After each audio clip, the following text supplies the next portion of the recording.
Ce 27 août, entre 1h et 2h du matin, environ 9 ménages ont subi les braquages d'un gang portant les armes à feu et les armes blanches sur l'avenue de la Source. Selon les victimes, certains assaillants arboraient les uniformes des polices et de l'armée et d'autres portaient des cagoules. Les agresseurs se sont emparés d'un butin en argent liquide de plus de 800 000 francs et de plusieurs biens des valeurs. L'on rapporte même une tentative de viol sur une femme à foyer dont le mari a été blessé à la main à coups de barres de fer. Dans sa chambre, du sang à même les sols et sur les draps. Timothée Kipioko, l'une des victimes, relate les faits. Nikasikia kuku mulango mukosami nitoe ku chambre rapidite huko niangalie ikitukani nikakutana nabo msalo mimi nikatafuta kutoka msalo na tunapambana naye tukapambana macho akaniambia toka haraka huyo msalo mimi nikasikia ile off nikarudia mshambre direct ule moyo akaingia mshambre akaanza kuniambia leta franga mimi sina franga leta franga akaangalia pembeni yake akakosa ya kunipika kabeba mafera beton kwa kulindoka akaanza kunipika mkongo akaona sitoshi franga ndio akamwita ule bunduki kuya mpike masasi ndio jangu aseme anataka kumwa bwana yangu ndio ile franga ndio anachuluzaka nayo kutosha kumupatia.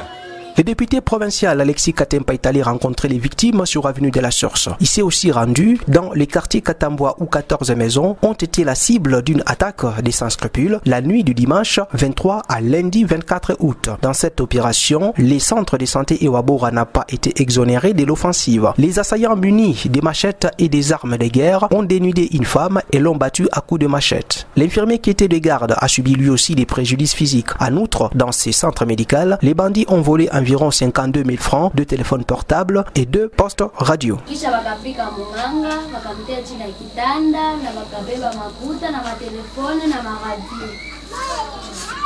Le président fédéral de l'INADEF, intrigué par cette situation, demande des enquêtes assez sérieuses pour savoir d'où vient la faiblesse pour que l'insécurité ne puisse pas prendre fin. Je crois que c'est beaucoup plus grave.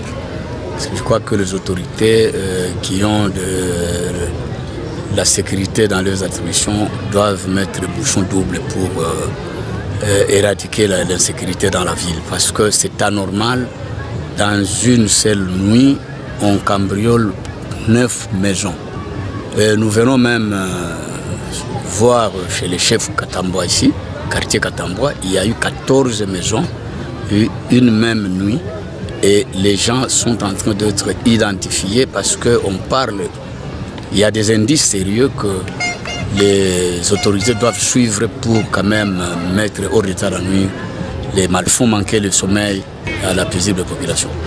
Ces dernières semaines, la ville de Kalemi connaît une explosion ahurissante des braquages. Il ne se passe pas une seule journée sans qu'on rapporte un cas de vol dans la ville portuaire. Preuve que la situation sécuritaire est en chute libre. Pourtant, l'autorité provinciale Zové Kabila était l'homme le plus félicité dans d'autres provinces issues du Grand Katanga des Mambré pour avoir mis en déroute les différents gangs qui écumaient son chef-lieu. Ce résultat avait même permis d'accroître sa crédibilité auprès de sa population. Certains l'avaient surnommé les tombeurs de l'industrie criminelle. Mais hélas, de nos jours, sa détermination à sécuriser ses concitoyens est mise à l'épreuve par les brigands qui n'ont pas de cesse à le défier.